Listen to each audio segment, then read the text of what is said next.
এই যে গৌরহরি, এই গৌরহরিকে আমরা ভগবান জ্ঞানে মানব কেন? এর তো একটা কারণ আছে নাকি? এই পৃথিবীতে অনেক ব্যক্তি আছে, অনেক মানুষ আছে, সকলকেই কি ভগবান বলে মানা যায়? সকলকেই মানা যায় যদি সকলে ভগবানের মতন কাজ করে। কারণ এই সমাজে স্বামী বিবেকানন্দ একটা জায়গায় একটা কথা বলে গেছে যে জীবে প্রেম করে যেই জন সেই জন সেবিছে ঈশ্বর। মানে তুমি মানুষ হয়ে মানুষকে ভালোবাসো, মানুষের মধ্যে পেয়ে যাবে তুমি তোমার প্রাণের ভগবান। তাহলে আমাদের সর্বপ্রথম জানতে হবে কে এই গৌরহরি। না, আমাদের কীর্তনটা অন্যান্য কীর্তনিয়াদের থেকে একটু ভিন্ন। সেই প্রাচীন কাল থেকে একাল পর্যন্ত আমার গৌরাঙ্গ মহাপ্রভু যে অরিজিনাল ইতিহাস, যে অরিজিনাল প্রেক্ষাপট, সেটা কিন্তু আজকের আমি আপনাদের সম্মুখে কিঞ্চিত মাত্র তুলে ধরব। সর্বপ্রথম আমি বলবো, আপনারা সবাই জানেন এবং আমরা সকলে মেনে চলি, আমার গৌরহরি হলো অবতার। আবার কেহ বলেন তিনি অবতরী, আবার অনেকে বলে আমার গৌরহরি কৃষ্ণ। কি মা, এতদিন কাল তো আপনারা এটাই জেনে এসেছেন যে সত্যের নারায়ণ, ত্রেতা রাম, দাপরে কৃষ্ণ, আর কলিতে গৌরহরি। মানে সত্য যুগে যে নারায়ণ ছিল সেই রাম হয়েছে ত্রেতা যুগে, সেই আবার দাপর যুগে কৃষ্ণ হয়েছে, আবার সেই আবার আমাদের এই কলি যুগে গৌর হয়েছে। এটাই তো জানেন। কিন্তু আজকের আমি আপনাদের এই স্টেজে দাঁড়িয়ে আমি সর্বপ্রথমেই বলবো, আমার গৌরহরি কোনদিন কোন কালে কোন সময়ে কৃষ্ণ ছিল না। তাহলে আপনাদের সকলার মনের মধ্যে একটা প্রশ্ন যে বাবা, আজকের তুমি হরিবাসরে দাঁড়িয়ে এটা কি বলছো যে গৌরহরি আমাদের কৃষ্ণ ছিল না? তাহলে সে কে ছিল? প্রশ্ন তো সকলার মনে। কারণ এত বড় কথাটা তুমি কি করে বলতে পারবে? প্রশ্ন হচ্ছে না বাবা? তার উত্তরে আমি এটাই বলবো, আমার গৌরহরি ছিল একজন সাধারণ রক্তে মাংসে গড়া আপনাদের মতো মানুষ। তিনি ছিলেন একটা পরম বিপ্লবী, যার মতো বিপ্লবী আমাদের এই সমাজে আর একটাও জন্মায়। এবার আপনারা বলবেন যে বাবা, আমরা তো এতদিন জেনেই এসেছি যে গৌরহরি কৃষ্ণ। তাহলে এবার আপনাদের সামনে একটা তথ্য তুলে ধরি, কৃষ্ণ কেমন আর গৌর কেমন এটা আগে জানতে হবে। কৃষ্ণ সে হলো অন্তর্যামী। কি বাবা, তাই তো? কৃষ্ণ অন্তর্যামী। অন্তর্যামী মানে কি? সে অন্তরের কথা আগে থেকে জানতে পারে এবং ভবিষ্যতে কি হবে, কোথায় কি ঘটবে, কৃষ্ণ সব জানে। তাকে বলে অন্তর্যামী। আর কি না, আর কৃষ্ণ মরা মানুষকে বাঁচাতে পারে না। তার প্রমাণ আপনারা কালিয়া দমন লীলা শুনেছেন তো? কালিয়া দমন লীলাতে ওই কালীয় দহির বিষ জল পান করেছিল কারা? রাখালগণ, ধেনুবৎসগণ পান করে সবাই মারা গিয়েছিল। কিন্তু কৃষ্ণ এসে সকলকে বাঁচিয়ে দিয়েছিল। তাহলে এটা থেকে বোঝা যায় যে কৃষ্ণ মরা মানুষকে বাঁচাতে পারে এবং কৃষ্ণ ভগবান, তাই সে অন্তর্যামী। এবার বলুন, তাহলে আমার গৌর হরি যদি কৃষ্ণ হয়, তাহলে আমার গৌর হরিও তো অন্তর্যামী হওয়ার দরকার। একটু আস্তে হওয়ার দরকার না? সত্যের নারায়ণ সে অন্তর্যামী ছিল, ত্রেতায় রাম হয়েছে সেও অন্তর্যামী ছিল, দাপরে কৃষ্ণ হয়েছে সেও অন্তর্যামী ছিল। তাহলে সেই কৃষ্ণ যদি আমাদের এই কলিকালে গৌর হয়, তাহলে সেও নিশ্চয়ই অন্তর্যামী হওয়ার দরকার আছে। এবার বলুন, যেদিন শচী মায়ের ঘর ছেড়ে তার বড় পুত্র বিশ্বরূপ চলে গিয়েছিল, তখন আমার নিমাইয়ের বয়স কত ছিল? মাত্র 5 বছর। এইবার আমার নিমাই যখন বড় হলো, যখন 16 বছরে পা দিল, শচী মা নিমাইকে ডেকে বলছে, বাবা, বাবা মা, তোর কাছে আমার একটা আর্জি রয়েছে, একটা কথা রয়েছে। বলো মা। তুমি তো আমার গর্ভধারিণী মা, তোমার কথা কি আমি ফেলতে পারি? বলো তোমার মনের মধ্যে কি কথা। বাবা, তুই কি পারিস না তোর দাদাকে এ সংসারে ফিরিয়ে আনতে? নিমাই সেদিন কি বলেছিল? মাকে নিমাই কি বলেছিল? মা, আমার দাদা কয়েক বছর হলো কোথায় চলে গেছে, তাকে আমি কোথায় খুঁজবো? কি বাবা, এটা বলেছিল না? এটাই বলেছিল তো। কিন্তু আমার নিমাই যদি অন্তর্যামী হতো, তার কি এটা বলা শোভা পেয়েছে, উচিত হয়েছে? তার তো বলার দরকার ছিল যে মা, তুমি চিন্তা করো না, আমি জানি দাদা কোথায় আছে, আমি যাব আর দাদাকে নিয়ে চলে আসবো। এটা তো বলা প্রয়োজন ছিল। কিন্তু নিমাই কি বলেছিল? মা, আমার দাদা কয়েক বছর হলো কোথায় চলে গেছে, তাকে আমি কোথায় খুঁজবো?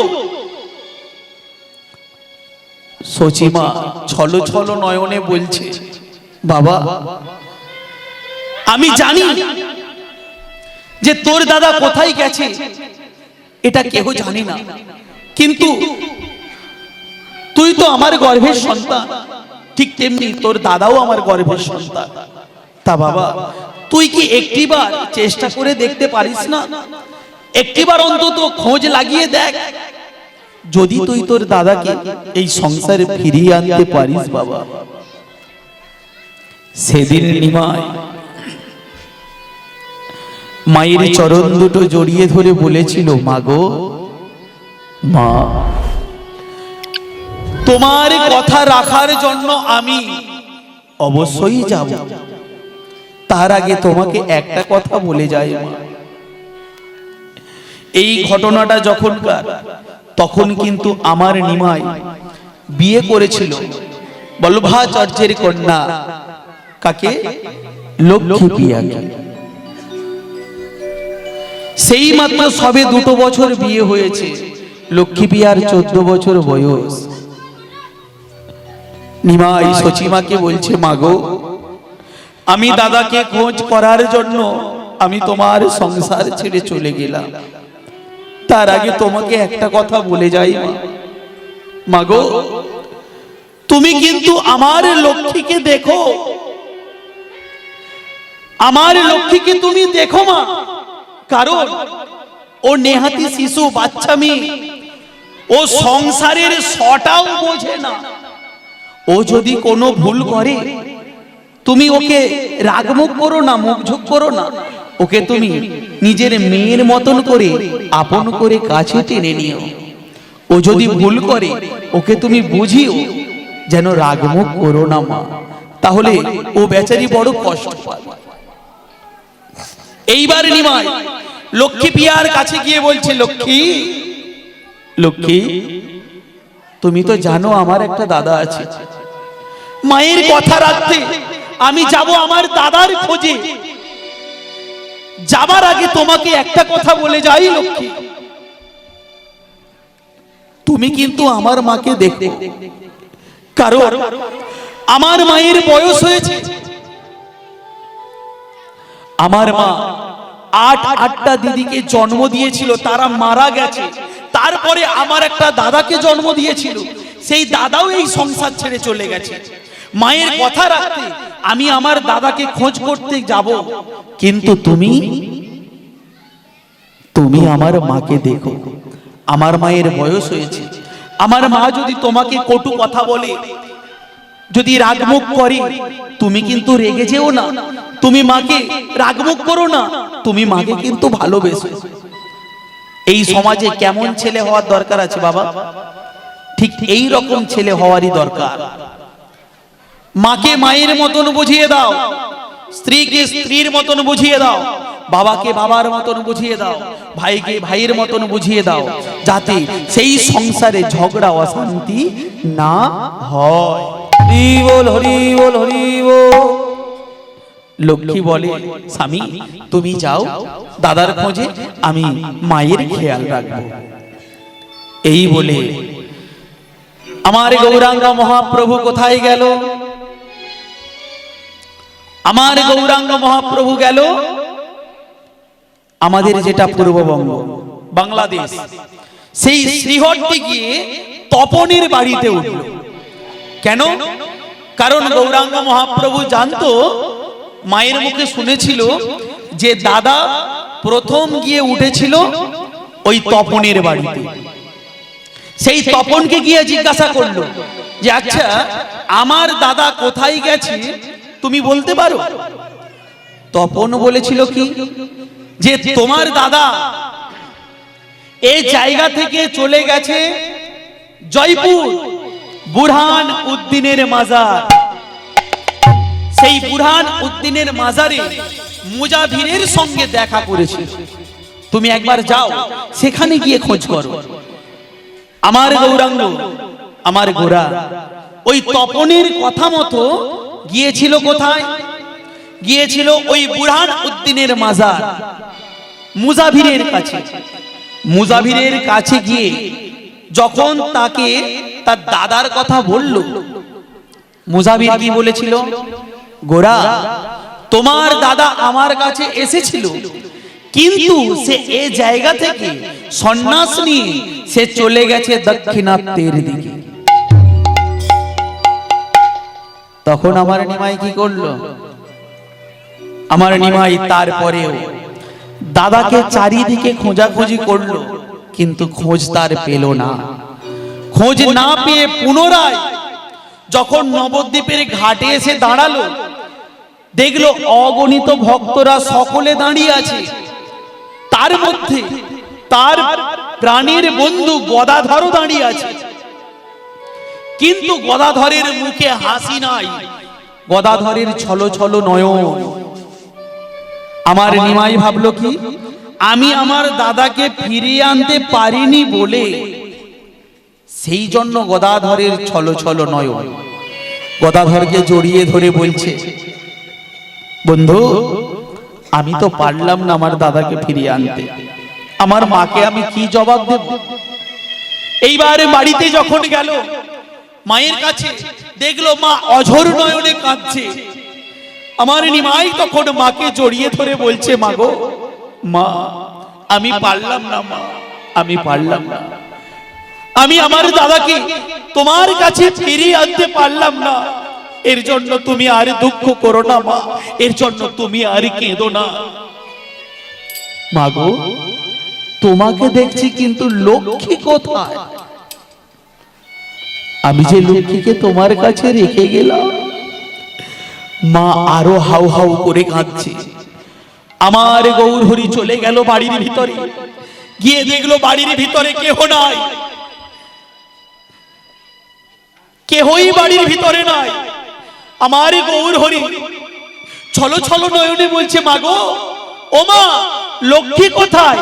মা বলে, বাবা তোর লক্ষ্মী সর্বদংশনে মারা গেছে। হরি বল, হরি বল। মা গো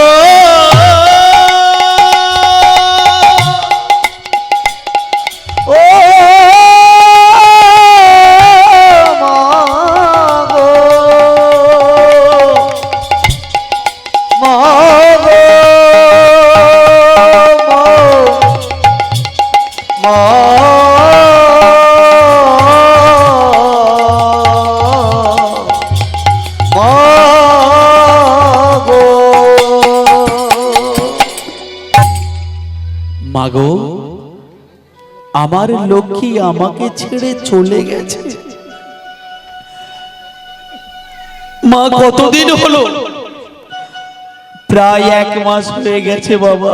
তোর লক্ষ্মী শুধু তোকে নয়, আমাকে ছেড়ে, এই সংসার ছেড়ে, আমাদের সকলকে ছেড়ে সারা জীবনের মতো চলে গেছে। আহা, আমার গৌর হরি বাড়ির ভিতরে ঢুকে যে বিছানায় লক্ষ্মীকে নিয়ে শয়ন করে থাকতো, সেই বিছানায় হাত বুলিয়ে মনে মনে ভাবছে, লক্ষ্মী, তুমি এইভাবে আমাকে ছেড়ে চলে যেতে পারো না। কারণ তোমাকে যে আমি আমার নিজের জীবনের থেকেও বেশি ভালোবাসি। আহা, হরি বল হরি বল। এই জীবনে আমি আমার মনে প্রাণ আশা আকাঙ্ক্ষা শব্দ সর্বস্ব কিছু দিয়ে আমি তোমায় ভালোবেসেছিলাম। লক্ষ্মী, তুমি কোথায় চলে গেলে? আহা, হে ভক্তমণ্ডল, আমার গৌর হরি যদি কৃষ্ণ হবে, সে কেন এত কাঁদবে? সে যদি অন্তর্যামী হবে, সে তো আগেই জানতে পারত যে লক্ষ্মী মারা গেছে। সে যদি কৃষ্ণ হতো, সে তো এসে লক্ষ্মী প্রিয়াকে বাঁচিয়ে দিতে পারত, কারণ কৃষ্ণ তো মরা মানুষকে বাঁচাতে পারে। এটা থেকে প্রমাণ হয়ে যায় আমার গৌর হরি কোনদিন, কোন কালে, কোন সময়ে কৃষ্ণ ছিল না।